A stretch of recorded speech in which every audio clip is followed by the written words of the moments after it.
So I grew up on a vineyard in South Australia, and I swore I would do anything else but what I grew up with.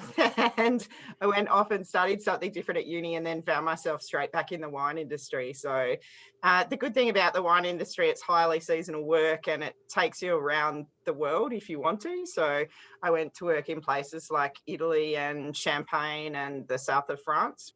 And then I guess because of my various experience, I've worked as a winemaker, a distiller, a cider maker, a cheese maker. I married my husband, and he had his own cider business as well. So that one started a little bit unusually for a business startup. We were having a big boozy wine dinner and we couldn't believe we lived on the Apple Isle and nobody made craft cider. So this was back in 2008. And we got up the next morning to discover we'd liked the idea so much we'd registered an ABN and a business name. So we thought may as well just give it a go and get going. So that was our first cider business, which was Dickens Cider. And we made that just out of our garage and bootstrapped that up from there. And that's grown to what we have now, which is based in Deloraine, which is Red Brick Road Cider and also Hell's Gates Gin as well. So I've used that expertise to work with an organisation called Ferment Tasmania. So Ferment Tasmania is a not-for-profit organisation. It's an industry cluster. So we're industry-led, but we work together with government and academia to try and solve common goals for our sector.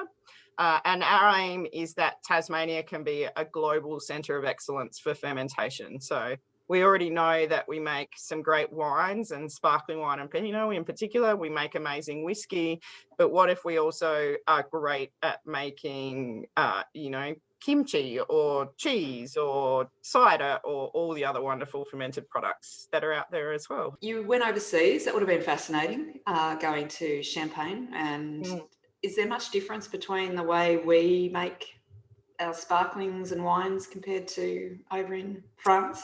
Yeah, there are a lot of similarities, and there are a lot of different methods for making sparkling wine. In Tassie, we mainly specialise in traditional method, which is the method that Champagne use. Originally, you would have seen it called Method Champenoise on bottles, but because we're not from Champagne, we're not allowed to use place names that don't apply anymore. But I think the contrast for me was the Champagne house I worked for was very old and family owned. So it was really bizarre as an Australian working for a business that had received a medal from Napoleon, for example. And then although they use a lot of the high technology automation innovation that we use in big Australian sparkling winemakers as well. The house I worked for was all still the traditional wooden champagne presses, and everything was fermented in oak. So bigger than barrels, like your large format 2,000, 3,000 litre oak vessels called Foudre. So it was a great experience to go and see the really modern places, but then to work in that environment where they've been doing things the same way for hundreds and hundreds of years now. So you would have seen Tasmanians' wine and spirit business explode really over the last, 10 years? What do you think that's due to? Is it better marketing? Is it an awareness of the region? Is it better quality goods? Yeah, I think it's a little bit of everything. We definitely are making much better wines now. So when I first came down here, there were a few producers that were very consistent and you could recommend year in, year out, but there was a lot of variability. So the wine sector is definitely one that has embraced education and training for its workforce. So the majority of winemakers would have a bachelor's degree in wine science, so in applied science or ag science. And our viticulturalists as well. And I think we're seeing that quality come through. We have a lot more vineyard areas and we're expanding a little bit. Quite possibly, although we're starting to have some issues with climate change and changing weather patterns, we may have also benefited from a little bit of warming as well. And then as you start to get those bigger brands and get them out there, people start to talk about Tasmanian wine as a whole. And we talk a lot about it in any of our food and drinks sectors. It's really the best way we can use collaboration is in what I'd call category creation. So, we need to work together and tell people that Tasmanian sparkling wine or traditional Tasmanian cider is amazing, and we lift the image of the industry as a whole for everyone. Then it's up for you in your business to work out what that means for you and how you get a competitive edge or a unique value proposition sitting within that bigger push. Okay, so all this is very entrepreneurial. So they're almost a different talent, aren't they? Like to be not everyone's entrepreneurial. So what sort of characteristics do you think have helped you in your success in your entrepreneurial journey? Yeah, it's interesting in my sector. I think there are quite a lot of entrepreneurial people, but I don't think we would ever self-identify as that. Like I would never introduce myself to someone as an entrepreneur. And I think it's because in our sector, there really is this value for people who just get on and do stuff, which is what entrepreneurs do as well. So there's definitely that attitude of just do it and don't talk about it.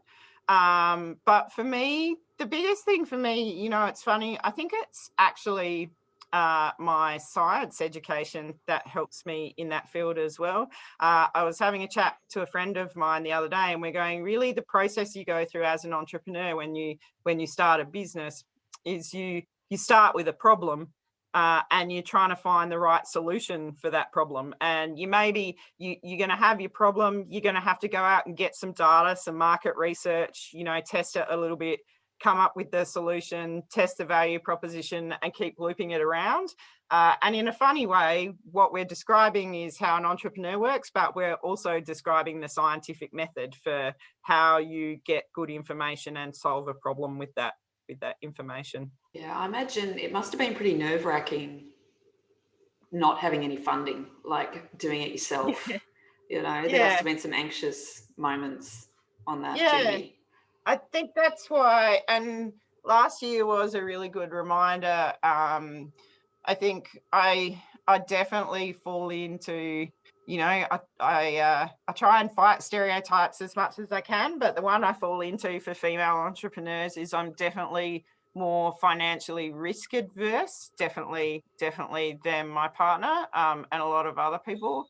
But that's where I'm really lucky, I guess. The way I've tried to mitigate that is by doing contract work or working for other people like I do now. So I guess in a way it's lucky that what I've done has given me a set of really transferable skills that you can use for other things. And, our business was okay last year. It wasn't a great year sales-wise with COVID, but, we got a lot of stuff done.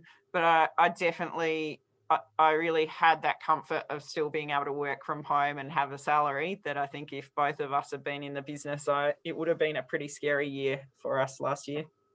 So you were sort of freelancing yourself by doing a bit of contract work and doing some other, which is, that's it. So now I do it within the one organisation on the whole, because I like that building the industry not-for-profit sector, but really it's the same style of work that I'm doing within that organisation as well. Yeah, so your recommendation, say for people freelancing or contract work, is to not have all your eggs in one basket, so to speak, is to broaden your skill set. Would you recommend that for people? I think as a freelancer, as much as a small business owner, you're going to have to learn or have the skill to do a lot of things yourself. There's a lot more tools out there that make it easier, from, marketing, events, financial stuff, business planning, all those things. So it's working out what you can upskill yourself in and what you really need support with as well, I guess. I really think it's a challenge, and I think a lot of areas people freelance in, people expect to get work for free as well. There's always, can I trade for this? Trust me, you get that even like in the little bits of wine industry consulting I've done. Everybody wants to pay you in wine. you know, which is great, but like we all talk about, you sometimes you want it, but you can't pay your rent with wine, unfortunately. The North is becoming more well known, like more people are visiting. I noticed there's a campaign to get more people to the Northwest now as well. I think it's only going to grow. What do you feel about the life in Northern Tasmania? Would you recommend it to people? Can you see it becoming a remote working freelance haven? Yeah, absolutely.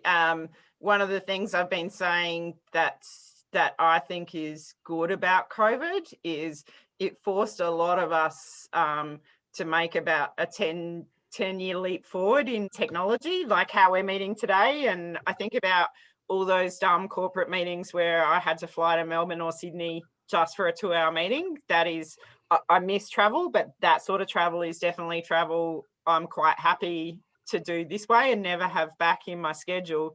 The other thing we really saw through all those Zoom meetings is, you know, I know it's still a little bit dependent on where you are, but in Launceston and in Deloraine and a lot of the North, we definitely have better internet than a lot of people as well. So I think you combine the lifestyle, the amazing environment, and let people work remotely and know that we have good internet, and you make it a very attractive proposition. When I worked at Clover Hill, I looked after Clover Hill, and I also looked after a site in Tautani in central Victoria, and it was quicker for me to get to Melbourne from Clover Hill than from where I was in, That's amazing, in Victoria. isn't it? So it definitely speaks to how easy that is.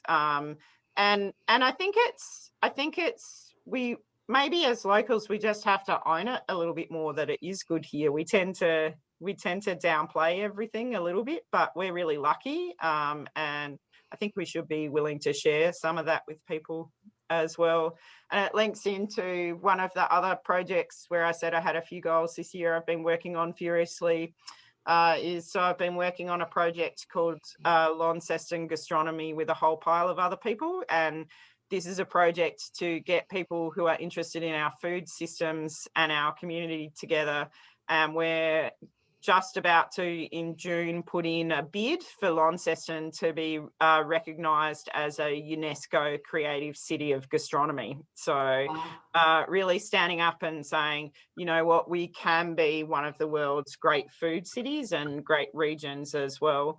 But it's a really interesting project because it's called a creative city. There are 7 different themes. We picked food because we thought food really is our identity. We live in a city that still has a working flour mill and brewery in the heart of our city, but it also intersects with the other creative fields as well. So it's a program for cities who put creativity and culture at the core of their city.